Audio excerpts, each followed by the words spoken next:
Hello, folks, and welcome to another episode of the W2 Report. Today we have somewhat breaking news, but before we do that, let us go over the ground rules with Lord Crocosquirrel. Rule number 1, don't be a dick. Rule number 2, if in doubt, refer to rule number 1. Let us go over today's meme, which is Bring Me Han Solo. And it's kind of ironic that we have this meme today because somebody did get arrested today, and that is one Yuji Naka, formerly of Sonic Team. Well, it was Friday, but still. It was one Yuji Naka of formerly of Sonic Team on Friday. So this image here comes courtesy of Fuji TV, more specifically Fuji News Network. But we're going to read today from the Japan Times.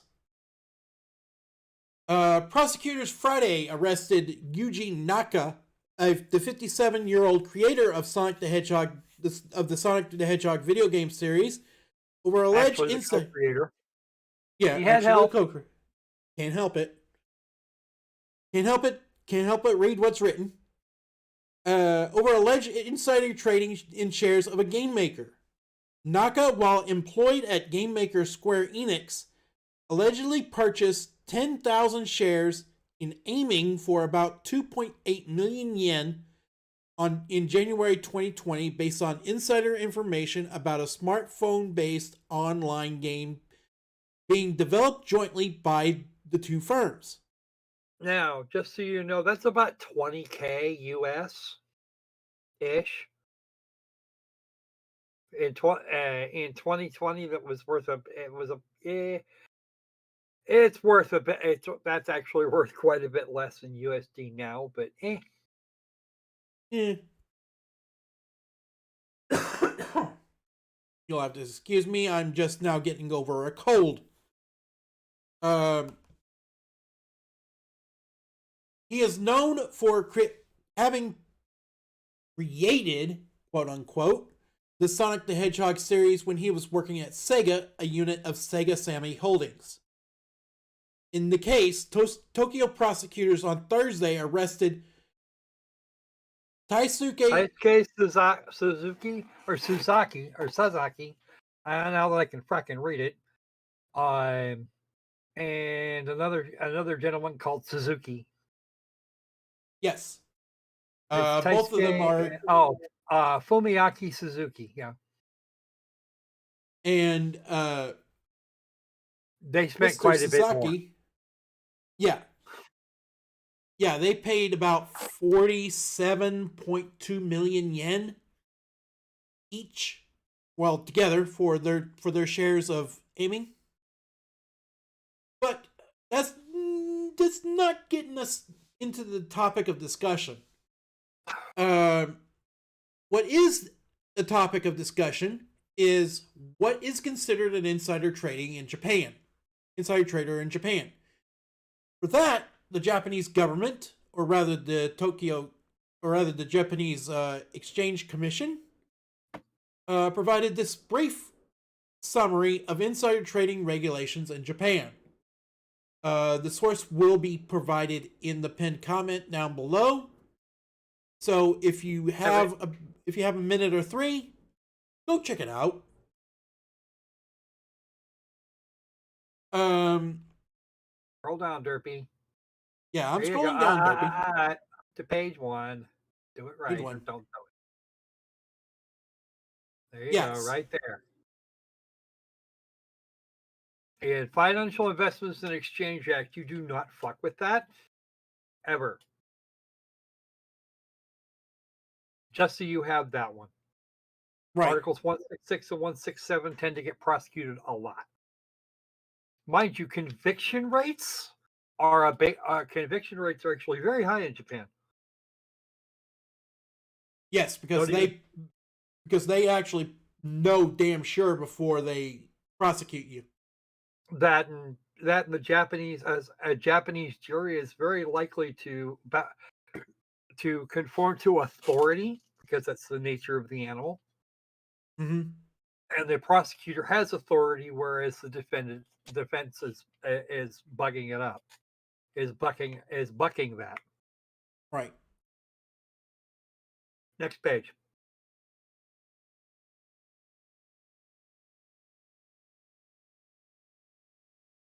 If I need to go a little bit further down, I can. Okay. Okay, no corporate insider of a listed company who was obtained under the specified circumstances knowledge of non-public material facts. For example, knowing which company it is that's developing this other thing, or the other part of the game in question. It was a Dragon Quest game for mobile. Shall trade specified securities, also known as stocks of the listed company, or stocks or bonds. You can get corporate bonds that way too. Right. Now, once the public finds out, then you can do the tradies. But unfortunately, Mr. Naka didn't do that. Scroll down. Who is a There's your corporate paraphrase. insider? Okay. Who Your is? paraphrase. Nope, that's just the paraphrase. Keep going. Okay. So, officers of a listed company, this is your CEOs, and etc. Contract employees, part-time workers, temporary staff, blah. Those people, the accountants, the public at large, or actually the political class, because they tend to get information. And of course, our politicians do that. Theirs are going to get yelled at a lot. In fact, insider trading scandals are quite common in the Diet. Persons who have executed or negotiated contracts, etc.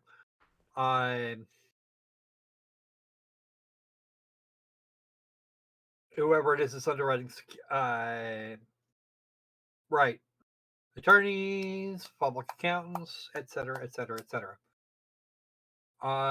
Let's see. I like to pay attention to this note right here. Any person who ceases to hold a position as a corporate insider is still considered an insider a year after his departure. Right, his or her departure. Went to enforce managers, coworkers, blah blah blah. Yeah.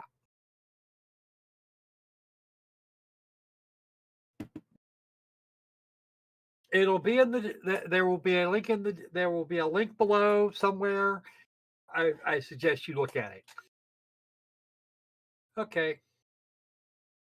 Keep going, Mr. Sanji.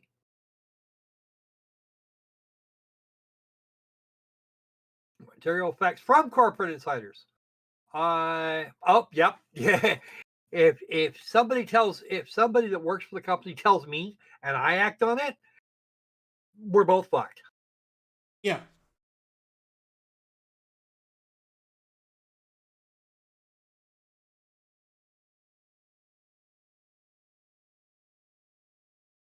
Next. What's a material fact? For example, we know that we're teaming up with this company over here to help the mobile part of the development of this game with this great big IP that everybody loves so fracking much.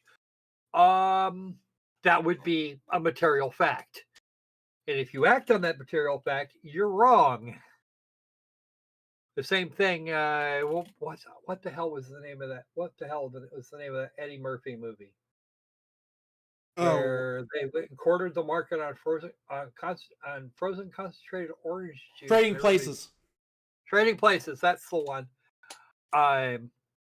He managed to fake out these other people, former employers, I believe, to get to make their business go boom. Mm-hmm.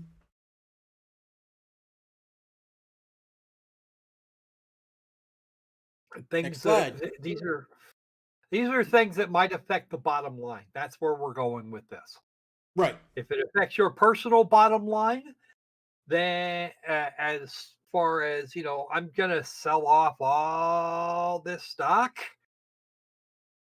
why people who have lots of stock generally, if they're going to sell it, generally set a schedule and file that with the SEC. Yeah, I'm gonna kick out 200,000. I'm gonna kick out 20,000 shares every 3 months on a set date. Yeah. Next slide. How can we make public disclosures of material facts? You publish it, you tell people about it, and then you wait 12 hours.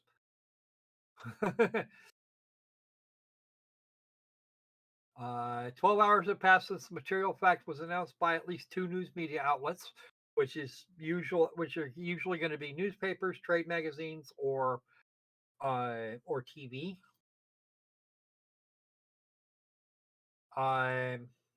If it's been published on their official website, or excuse me, the official website of the stock exchange, which is much rarer. Right. And it wouldn't actually have, and this wouldn't have happened that way. Or some sort of annual report. Usually, you'd want to go for the 2 news media outlets, Right. at least in a situation like this, wherein the official website of a stock exchange wouldn't give a flying rat's ass about who was doing the rest of the development.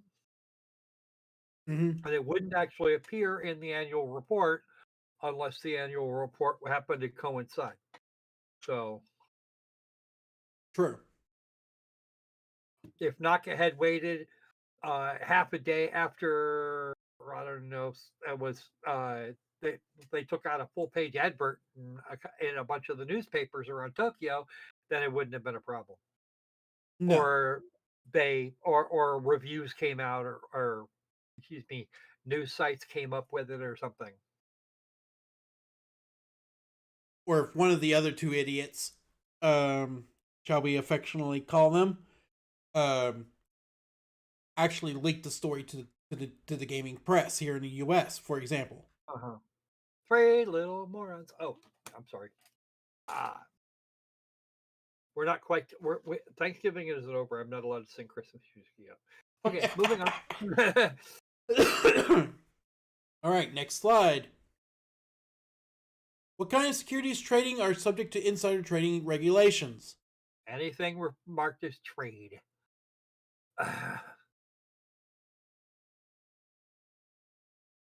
Specified securities, for example, not limited to shares, although that's what was traded here, but derivatives and other such things, financial instruments based on those things, bonds or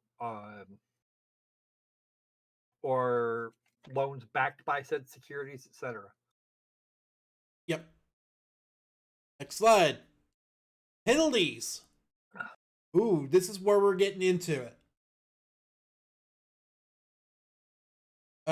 Imprisonment up to 5 years, or a fine up to 5 million yen, or both.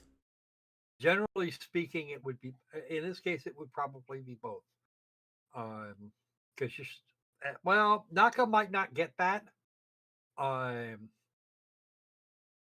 What they'll do is they'll confiscate the stock. He'll lose the 2.8 million. Probably have to cough up another 2.8 million. And not get. I don't know if necessarily they're going to send him to jail for the whole 5 years. The other 2, they're boned. But yeah, the amounts we're talking about for Naka were not exactly high.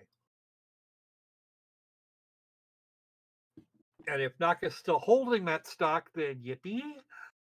They take the stock and that's it. If he sold it at a profit, then he's going to lose that too.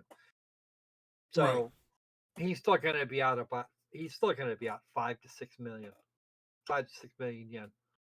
Not that he doesn't Depends. have it. It's the jail time that's going to get him. Yeah. And he's going to be the rest of his life with that marker on him.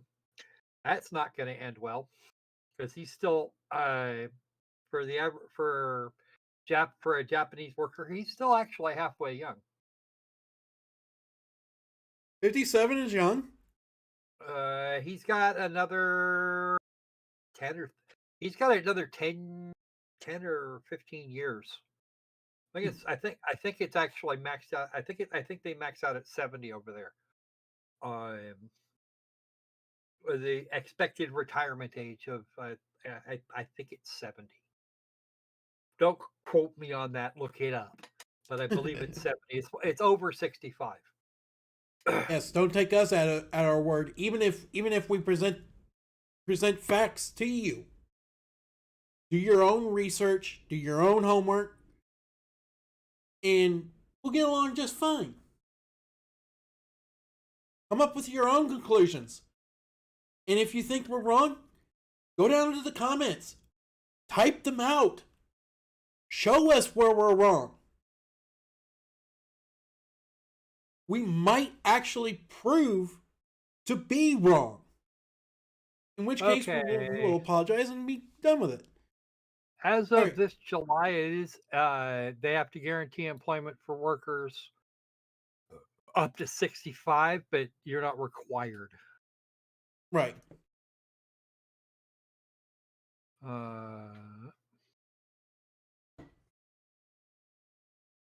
Of course, my previous spiel was probably unnecessary, but kind of drives home a point. Okay, that's where I was getting 70 from because there was a bill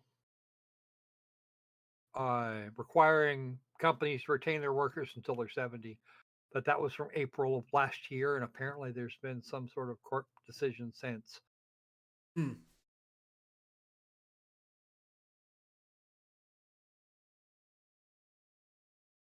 And that's the end of our presentation for today. At least according to the Japanese exchange group.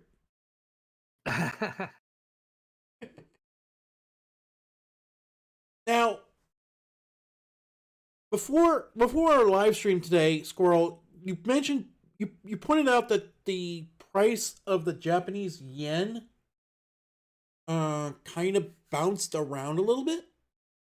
It's been bouncing pretty hard between just over the last year or so between 110 and it's trying to get to 150. Yes. Which it achieved on October 20th of 22. And it has been going down since. But it's only up. It's not even 10 yen lower than that now. I think what is it? It managed to bottom out about 140 here a few days ago. Well, it bottomed out at about 138. That was on the 11th. But yeah, I guess it wasn't that long ago that the yen was trading at 80 something. Right. So, mind you, this is not financial advice, but if you're planning on going to Japan, you might want to buy your yen now.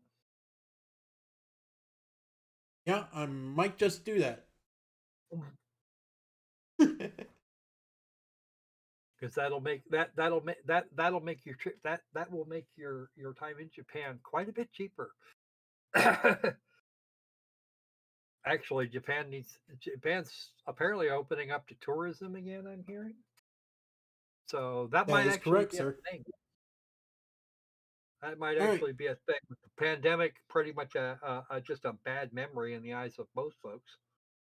But if we take a look at the 5-day trends, Mr. Naka was arrested at about we want to say 9 o'clock on the 17th. And looky. We have a bounce. We have a yen bounce of 140. by the next day, by 4 o'clock the same day.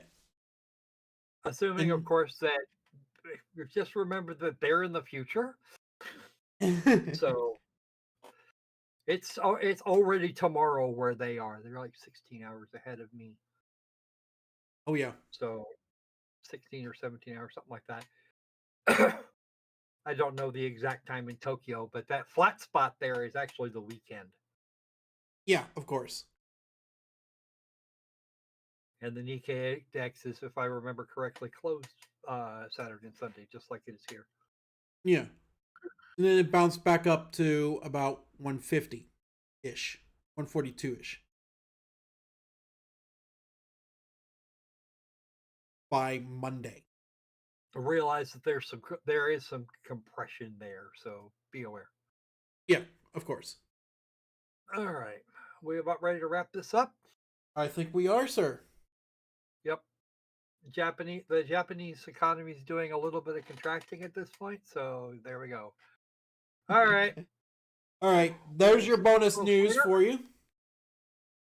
But until the next time we see you, which will probably not be next week, but the week after, mainly because Shane Isaac decided to make a fool out of himself again, and we got to discuss what happened.